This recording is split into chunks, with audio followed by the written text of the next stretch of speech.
Travel with Ameer.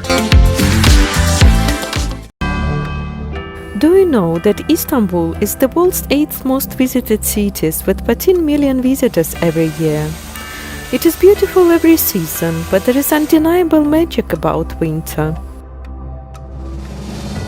Because Istanbul has over 50 hills and multiple bodies of water surrounding it, like Black Sea and Sea of Marmara, it has several microclimates.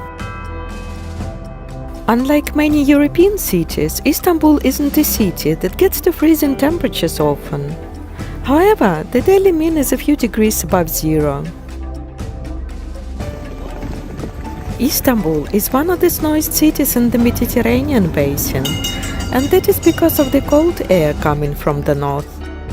Snow does occur in the coastal areas of the Sea of Marmara and the Black Sea almost every winter, but it usually lies no more than a few days.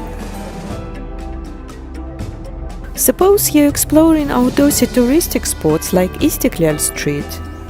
There are many warming street foods and drinks available, such as roasted chestnuts, boiled corn, a cup of tea or salep. They will keep you warm even when you're way up on the Galata Tower. Stretching for 1.5 kilometers, Istiklal Street, the Turkey's most famous and busiest street, and it's home not only to many shops, but also cultural sites that are a delight to explore. Winter season in Istanbul is considered off-season, and as with many destinations in the off-season, it's much cheaper. While grocery prices, restaurants and transportation costs are the same, prices for hotel stays, Airbnbs, airfares and some excursions drop significantly.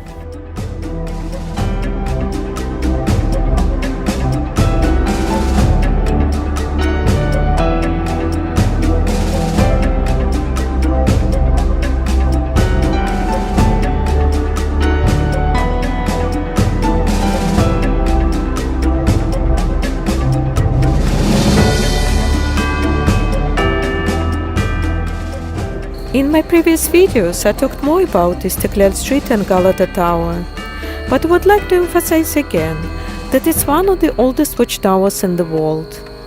Originally it was built in the 6th century, but the one we see today was rebuilt in the mid-14th century by the Genoese, who colonized this part of the city. A good holiday, buy good fishes for you.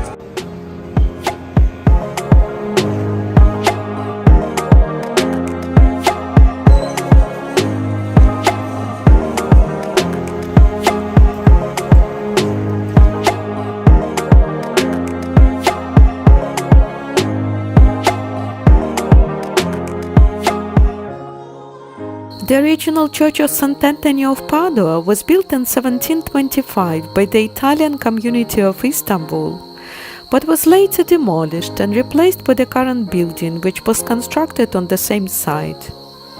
It is run by the Italian priest, and there are regular masses in Italian, Polish, English and Turkish.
Visiting Istanbul in winter means you can see the sights without waiting in line for too long.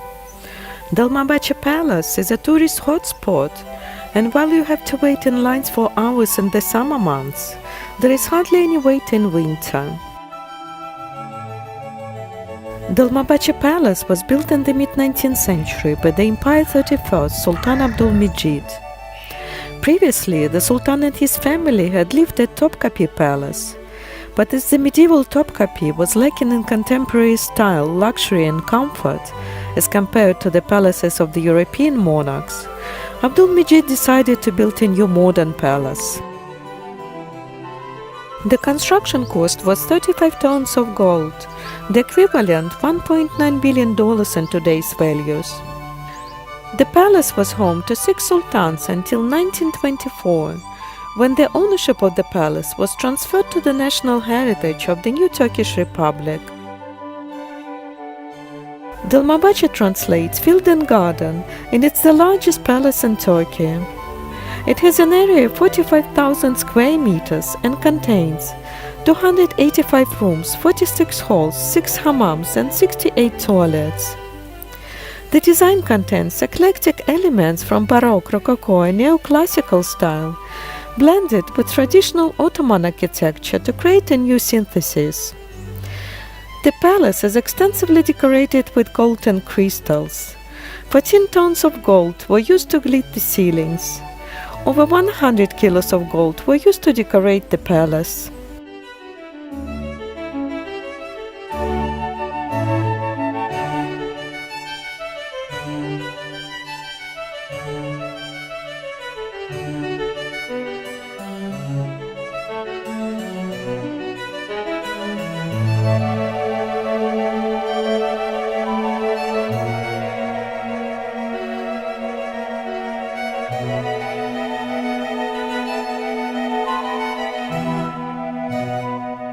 Functionally, the palace retains elements of traditional Ottoman palace life and also features of traditional Turkish homes.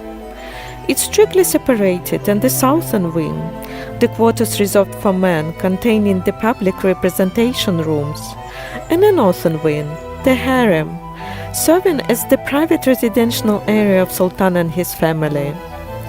The two functional areas are separated by the big ceremonial hall, with a floor area of 2,000 square meters and a 36 meters high dome.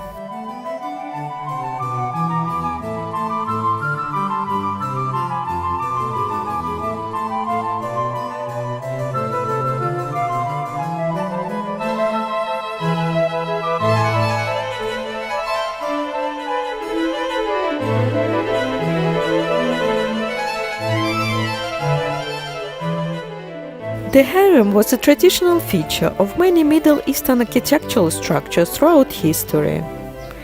The point of Abdulmejid construction of the harem was to ensure there were separate quarters built for the royal family and their leisure. It was common practice for the Sultan's personal concubines to reside within the harem. Rooms meant to house and educate the children of the Sultan, as well as the Sultan's own living quarters, are included in what would be considered the harem. Usually, most sultans beforehand had restricted their wives and concubines from being on the public. However, Abdulmejid unpredictably allowed them to leave the palace to shops and bazaars under supervision.